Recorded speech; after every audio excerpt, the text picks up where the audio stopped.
of Dallas's season. Easy to notice everything missing, easy to point out everything that's out of their control that went wrong. Easy to make excuses. But as Jen Latta tells us, inspiration from a Texas high school football player makes those easy choices a whole lot harder for the Cowboys. My disability is called femur hypoplasia bilateral. It's just a big word for saying I don't have femur bones in both of my legs. If y'all want to see, I can show y'all. So basically just pretty much just calf from pretty much just calves. I don't have my femur. It goes up to here, and then it goes to my waist, and then everything else.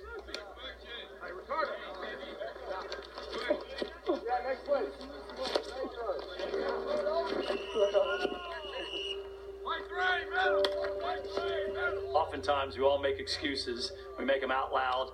We have a lot of explanations in life. Sometimes we have excuses and explanations that we keep to ourselves. He has none.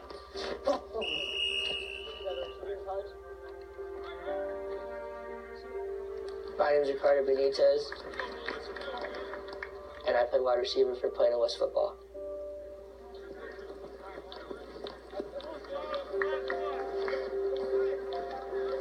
My son Ricardo, he is my miracle baby.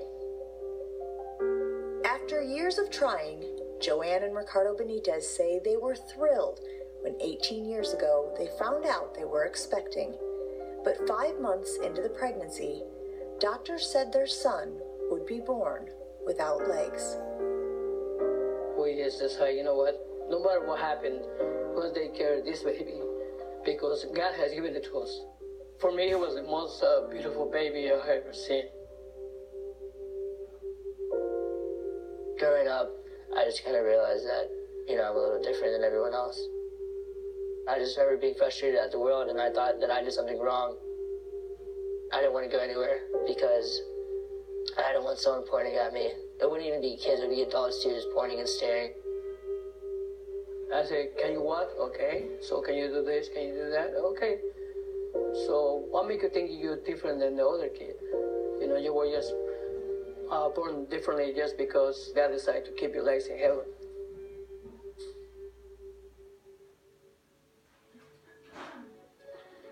When he first told us he wanted to play football, Daddy was like, yeah, let's do it. And I was like, okay, how exactly is this going to work?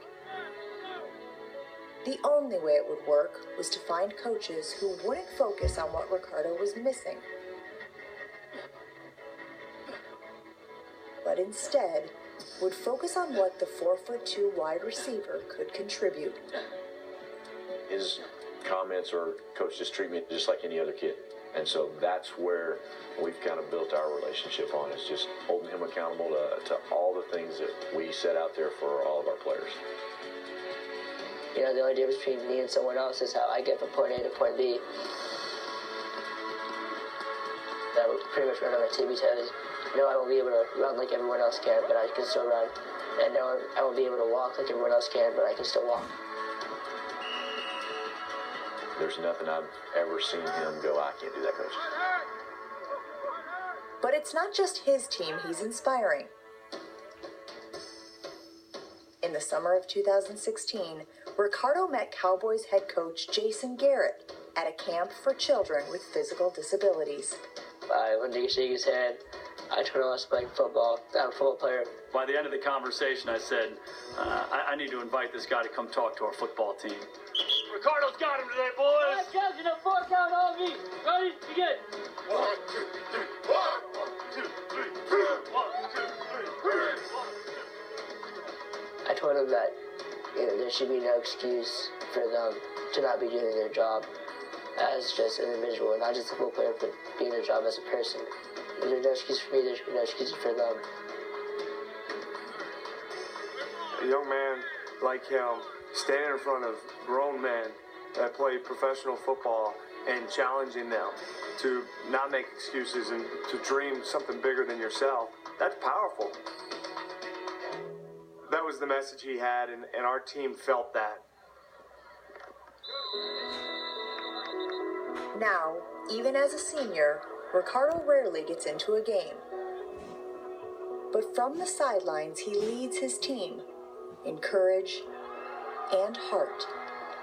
No excuses. Nick Saban from Alabama is not calling me every day, asking me to commit to his team. Not even down the street at SMU, Coach Morris isn't calling me to commit to his team to be a football player. And I understand that, but it's okay. I'm determined to be here. It feels like I'm proving everyone wrong, and that's what I'm here to do. When I see Ricardo, I'll start, yeah, that's my baby right there. I'll start cheering. Everybody turns around and looks at me like, they're just running onto the field. I go, yeah, but that's my baby. He's running onto the field. You know, you think it's just football, but it's not. It's a way of life for my son.